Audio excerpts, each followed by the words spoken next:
Szanowni Państwo, w tym cyklu widzimy się po raz pierwszy po naszej szwedzkiej epopei, więc na sam początek chciałbym rozwiać niecne i haniebne plotki, jakoby Alfa się zepsuła przed wyjazdem do Szwecji. La Bella nie zepsuła się wcale, tylko Alfą jeździmy wówczas, gdy jeździmy 2 samochodami, a do Szwecji potrzebowaliśmy jednego dużego i właśnie taki duży, większy od Alfy się zepsuł. Co to za samochód? Nie ma znaczenia. Alfunia się nie psuje, jedzie. I gdzie nas wiezie? No, jesteśmy w podróży na Podlasie. To, gdzie teraz jesteśmy, to już jest kulturowo i historycznie Podlasie. Chociaż jeśli chodzi o podziały administracyjne, to jeszcze jest Mazowsze, Mazowsze Wschodnie. Zresztą za chwilę wszystko się wyjaśni.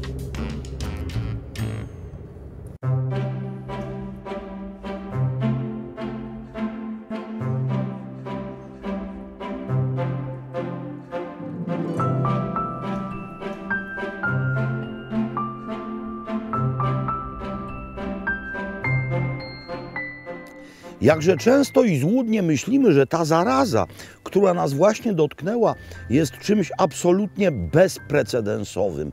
Tymczasem w historii ludzkości jest czymś zupełnie zwykłym. No zobaczcie, jaki krzyż z początków XX wieku, 901 rok. I popatrzcie się na tę suplikację, czyli prośbę. Od powietrza, głodu, ognia i wojny wybaw nas, Panie. Od powietrza, czyli jakiego powietrza? Morowego powietrza. Zarazy to immanentny fragment naszej historii.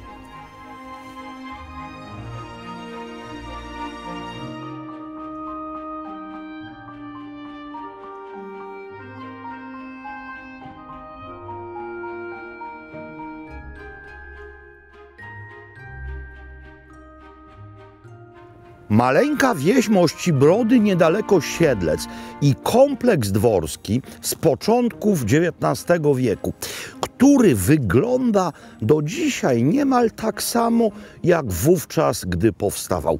Zatem postanowiłem, że przyjrzymy się bliżej tym założeniom, a dzięki temu i wy je dobrze poznacie. No bo to, jak kiedyś wyglądał polski dwór, ma jednak znaczenie.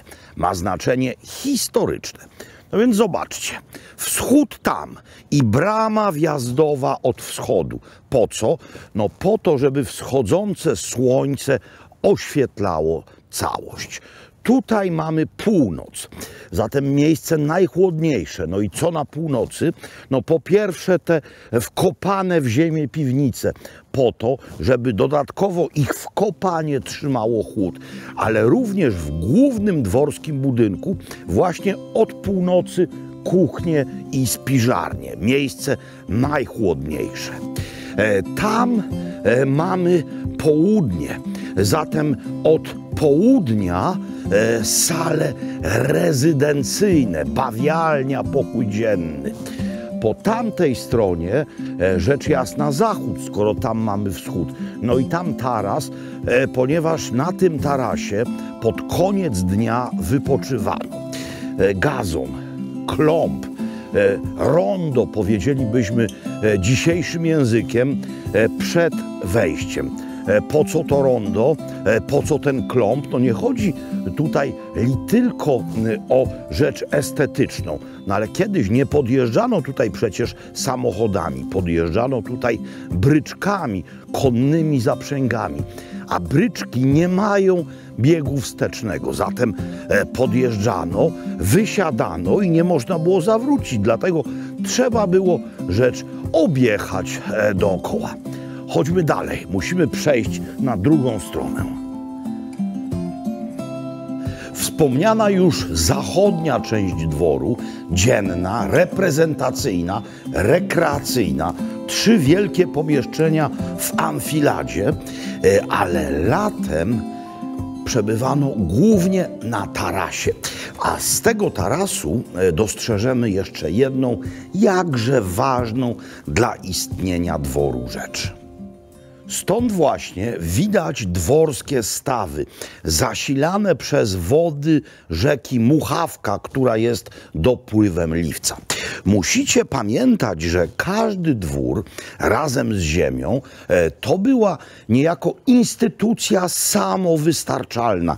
To było przedsięwzięcie ekonomiczne. No, przypomnijcie sobie noce i dnie i to, jak niechcic borykał się z różnymi uwarunkowaniami ekonomicznymi. Tak, taki dwór musiał wyżywić nie tylko jego właścicieli czy też dzierżawców, ale musiał dawać pracę i żywić ludzi, którzy na pomyślność takiego dworu i swoją pracowali.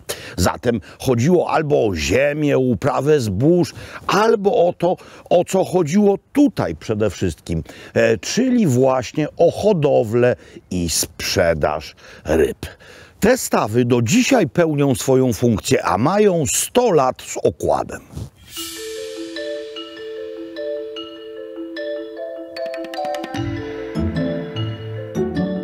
W toniach tych pluskają głównie karpie oraz sandacze, a zaczęły tutaj pluskać za sprawą rodziny Jarząbów. To byli pierwsi gospodarze majątku.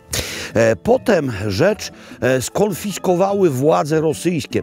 Skonfiskowały majątek po powstaniu styczniowym i dały go rosyjskiemu generałowi niejakiemu Manukinowi. Rosjan wygnali stąd w roku 1915 Niemcy, kiedy to wojska Kaisera wkroczyły na te tereny i zajęły ów fragment Królestwa Polskiego. Po wojnie, mówię o II wojnie, PGR. No a teraz znowu w rękach prywatnych. Taka to historia. Miejsce słynie również z hodowli indyków, dlatego też właśnie coś z indyka zrobię. Będzie to indyczy sznycel, no ale zrobiony w sposób dość specyficzny. Zacznijmy od podstaw, czyli mamy filet z indyka, taki właśnie. I teraz jak z takiego filetu wykroić prawdziwego, porządnego sznycla? No więc przede wszystkim, tak jak w wypadku każdego mięsa, jeśli mamy wykroić coś na sznycel albo kotlet, to musimy koniecznie mięso uciąć nie wzdłuż włókien, lecz w poprzek włókien. Zobaczcie, tak idą włókna mięsa, mięśni, więc musimy wykroić kawałki właśnie w poprzek. To jest mięso delikatne, no jedno z najdelikatniejszych mięs, więc też nie wymaga tak siłowej obróbki, jak na przykład wieprzowina, by już o wołowinie, o bitkach nie wspomnieć. Takie 2 kawałki wystarczą i teraz trzeba potraktować je delikatnie, jak się rzekło, czyli najlepiej przez folię, by tłuczek do mięsa nie narobił nam tutaj za dużo szkody. Więc wkładamy to pomiędzy kawałki folii i traktujemy bardzo, bardzo łagodnie.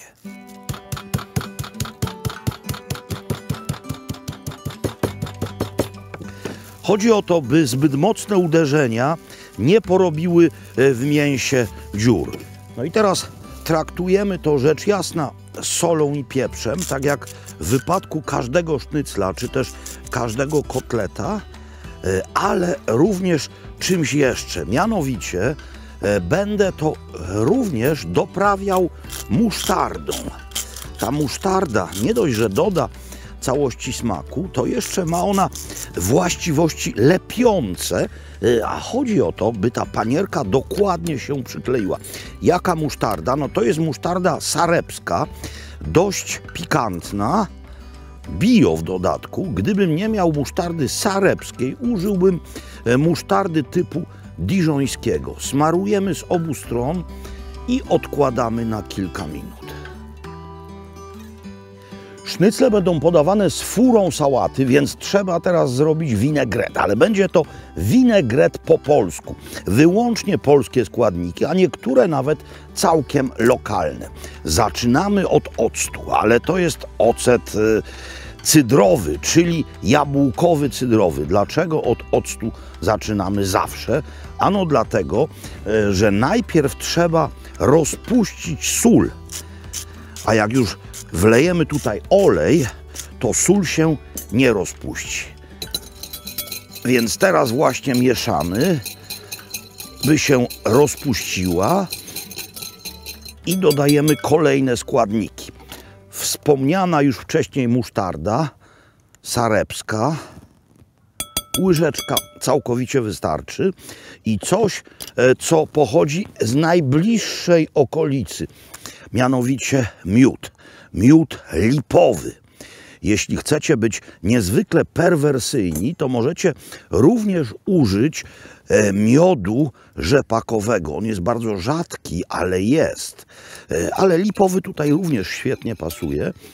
I teraz to wszystko bardzo dokładnie rozprowadzamy. Dlaczego wspomniałem o miodzie rzepakowym? Ano dlatego, że bazą tego winegretu, jak każdego winegretu, musi być olej. Albo oliwa, jeśli jesteśmy we Włoszech czy też we Francji, albo jeśli jesteśmy w Polsce, olej rzepakowy, ale olej rzepakowy z pierwszego tłoczenia, tłoczony na zimno, o tym cudownym, orzechowym, pikantnym smaku. No i teraz właśnie strumienie tego złota niespiesznie kierujemy po to, by to się wszystko połączyło w jeden zwarty sos. Olej rzepakowy tłoczony na zimno to naprawdę skarb. To coś, co cały czas zbyt rzadko wykorzystujemy. Ja rozumiem, że oliwa w winegrecie to coś, co mamy wszędzie nad Morzem Śródziemnym, ale my nie jesteśmy nad Morzem Śródziemnym. Jesteśmy nad stawami w Mościbrodach. I zgodnie z zasadą terroir tutaj właśnie taki olej pasuje lepiej. Zresztą zobaczcie, on wygląda tak samo pięknie jak najlepsza oliwa. Panierowanie sznycli. No będzie to rzecz znana wszystkim jak kraj długi i szeroki. Zatem mamy mąkę, mamy rozbełtane jajka i mamy bułkę tartą. Ale tutaj w sektorze bułki tartej jedna ważna różnica. Otóż nie jest to zwykła bułka tarta, to jest panko, czyli bułka tarta japońska. Czym się ona różni? No, otóż Japończycy tak naprawdę sami wymyślili niewiele rzeczy, no bo co seppuku, harakiri, shogunat, większość rzeczy adoptowali z innych kultur, ale je ulepszyli. I tak samo jest z bułką tartą. O ile bułka tarta klasyczna, europejska czy też amerykańska, to jest po prostu zmielone drobno białe pieczywo razem ze skórką. Tak, bułka tarta japońska jest bez skórki i są to tylko płatki białego pieczywa, wyłącznie ośródka. Zobaczcie, inna konsystencja, znacznie grubsze kawałeczki, no i jasne, bez skórki. Co to powoduje? No to powoduje, że rzecz w panko usmażona jest bardziej chrupiąca i chłonie ta bułka tarta mniej tłuszczu. Więc jeśli nigdy jeszcze tak nie robiliście, to spróbujcie. Klasyczne kotlety czy też sznycle podane w panko smakują nieco inaczej. No i właśnie postaram się to dzisiaj tym wszystkim, którzy z panko nie mieli do czynienia, udowodnić. A co ciekawe, tu z kolei zdolność naszej nacji. Japończycy różne rzeczy z innych kultur biorą i je udoskonalają. Japońska whisky często cieszy się lepszą opinią niż szkocka. Samochody japońskie jeszcze w połowie XX wieku to był żart, a dzisiaj mają opinię niezawodnych. Podobnie japońskie zegarki, a my bierzemy różne rzeczy z różnych kultur i zaczynamy je na masową skalę produkować. No i co się okazało? Okazało się, że od paru lat Polacy są jednymi z największych producentów panko właśnie. I wysyłamy panko do Japonii, wysyłamy panko do Stanów, wysyłamy panko na cały świat. A jeszcze kilkanaście lat temu o panko w ogóle nie słyszeliśmy. Czyli Polska drugą Japonią? No, być może były to słowa całkowicie prorocze. Na patelni sporo klarowanego masła. Jak będziecie to robić w domu, również weźcie klarowane masło, ewentualnie olej. No i teraz ten tłuszcz, wszystko jedno czy masło, czy olej, musi być bardzo solidnie nagrzany. Jak to sprawdzić? No wystarczy wrzucić tutaj okruszek i on musi zacząć tańczyć. Czy on tańczy? Nie tańczy. Od stawów wieje. Nie będę męczył tych sznycli wolną obróbką termiczną. One muszą być usmażone tak jak trzeba. Zatem nie będę ich smażył tutaj. Czuję, że muszę zmienić kartusze, muszę zmienić kuchenkę. Chyba będę woził te polarne, szwedzkie rzeczy ze sobą cały czas. Zatem gdzie to usmażę? Usmażę to w środku, a przy okazji tutaj na stole zrobimy porządek. Ajde. Sznycle jak malowane. Pamiętajcie, by przycisnąć to wszystko dłonią, by ta panierka się trzymała. Dzięki temu będziecie mieli właśnie taki efekt. No i co do tych sznycli? Poza sałatą. Sałata na końcu. Mianowicie brusznice wymieszane z chrzanem. To jest idealny pomysł do uzupełnienia takowej kompozycji.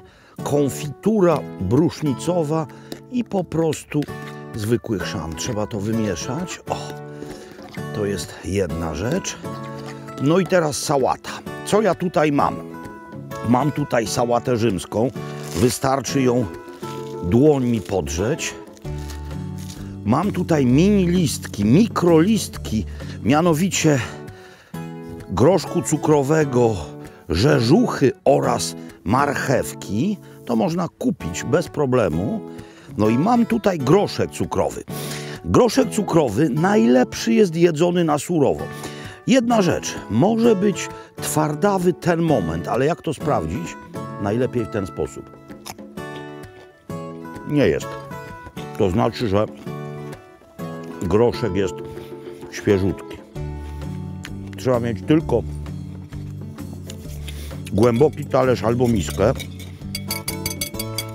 Jak jest porządnie zrobiony winegret, to nic się nie rozwarstwia.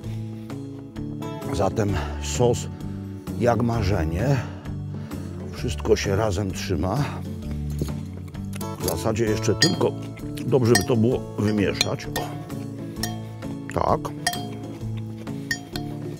Ewentualnie trochę świeżo zmielonego pieprzu. No i wszystko jest. Wszystko jest. Jest również widelec, jest również nóż. Więc teraz mam nadzieję, że to usłyszycie. Bo to już słychać, jak chrupie. A teraz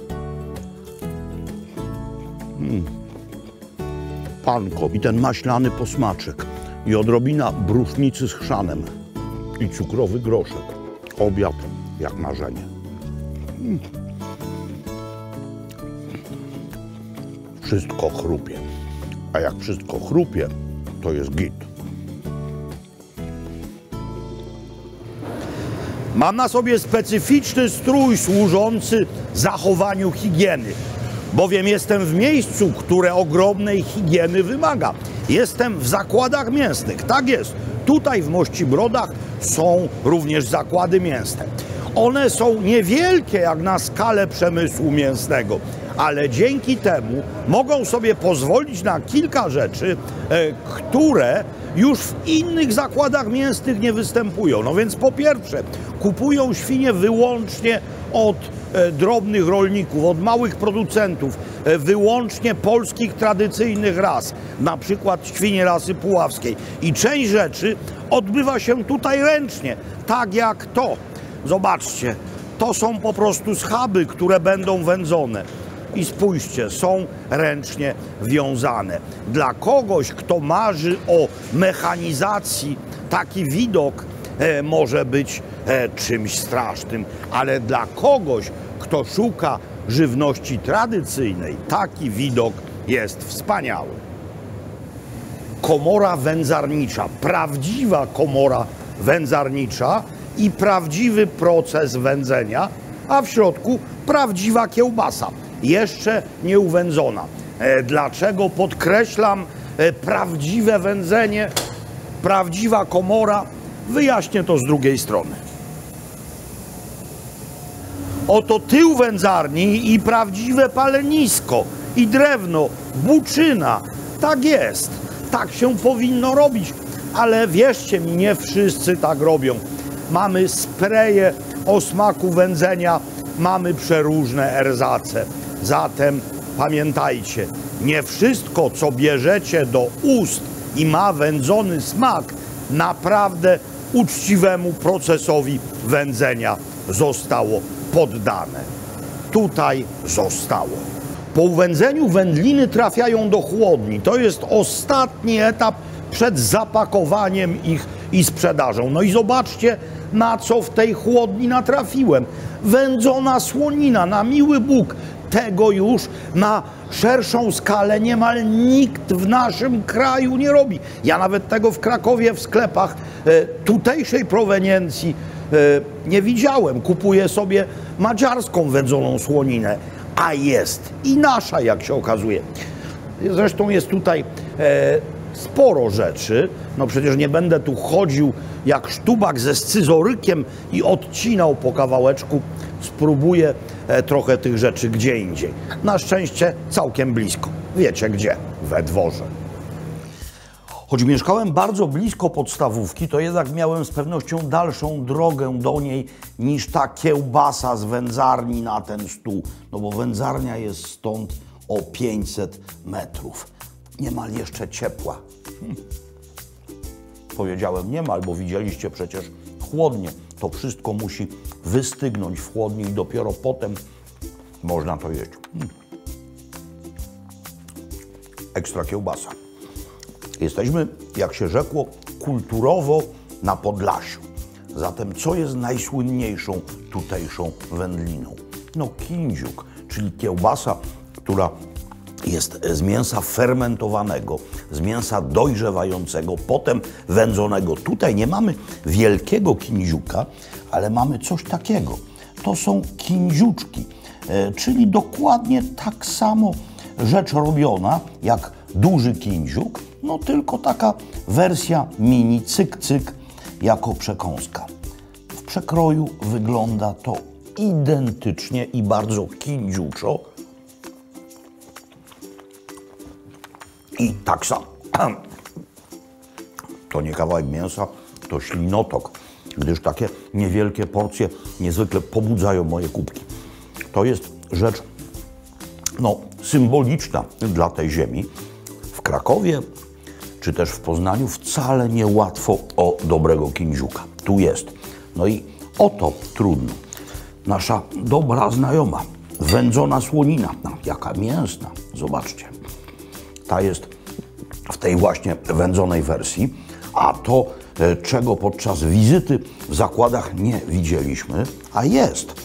To jest mianowicie coś jak ukraińskie sało, czyli słonina, która jest solona, dojrzewa, jest nacierana różnymi rodzajami pieprzy i ziołami. Rzecz, którą tak naprawdę wolę od szynki, no bo szynka jest nudna, a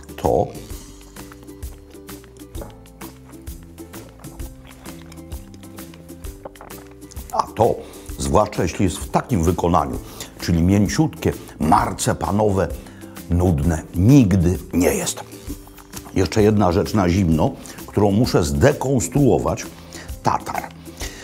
Tatar z grzybkami, z cebulą, z ogórkami, oczywiście z żółtkiem.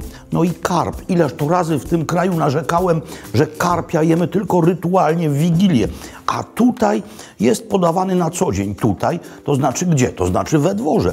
To znaczy w restauracji, bo tutaj działa restauracja. I zobaczcie, Już wam w paru innych regionach Polski pokazywałem ten znaczek.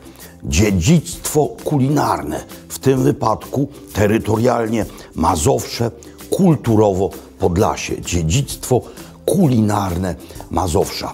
To jest ten znaczek, którym warto się kierować, jeżdżąc po Polsce i szukając regionalnych smaków. No skoro są stawy, to są i karpie. Czy to jest logiczne? Tak, to jest logiczne, ale naprawdę bardzo rzadkie. Surówka z kapusty, ziemniak z wody z koperkiem i cudownie opanierowana ryba. Jaka?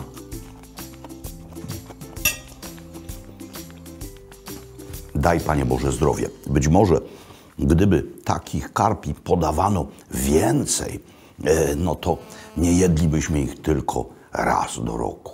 Naprawdę. Wy, którzy męczycie się nad porcją karpia w galarecie w Wigilię, nie wiecie, jak to może być dobre. Tu jest.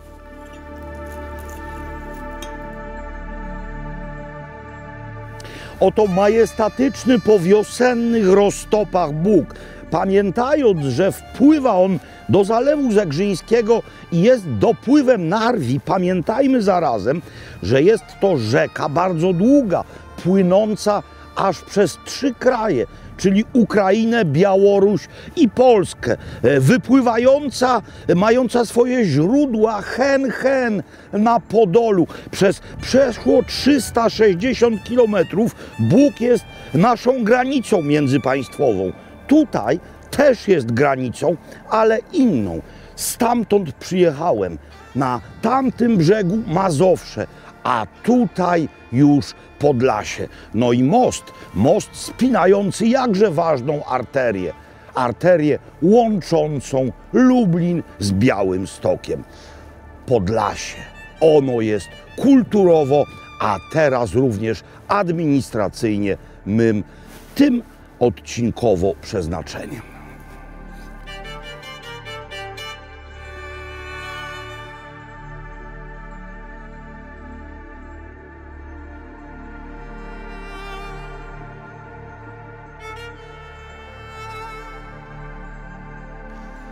Góra Grabarka, niedaleko Siemiatycz, święte miejsce polskiego prawosławia.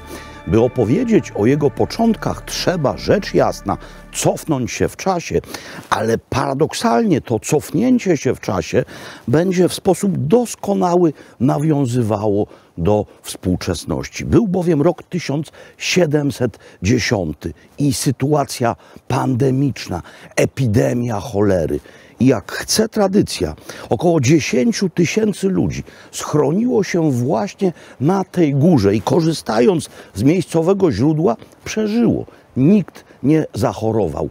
Od tego czasu miejsce to jest uznane za święte. Przychodzą tu pątnicy, zostawiają krzyże, a wraz z tymi krzyżami swoje prośby wznoszone do Najwyższego. W centralnym miejscu góry stoi cerkiew.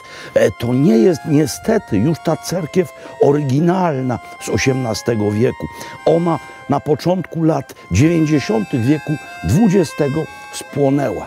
Została odbudowana. W środku mamy świętą ikonę przywiezioną z góry Atos, przedstawiającą Matkę Boską.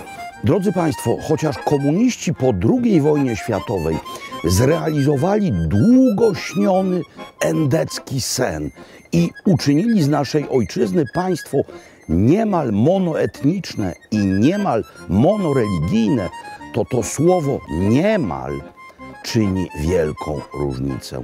Nie całkiem, a niemal. Są jednak takie fragmenty naszej ojczyzny, które wyglądają jak Rzeczpospolita pierwsza. Kraj wielokulturowy, kraj wieloreligijny i kraj wieloetniczny. I Podlasie jest właśnie taką naszej ojczyzny cząstką. Dlatego też kocham to miejsce i dlatego też kolejne odcinki również będą się na Podlasiu działy. Już na nie serdecznie zapraszam.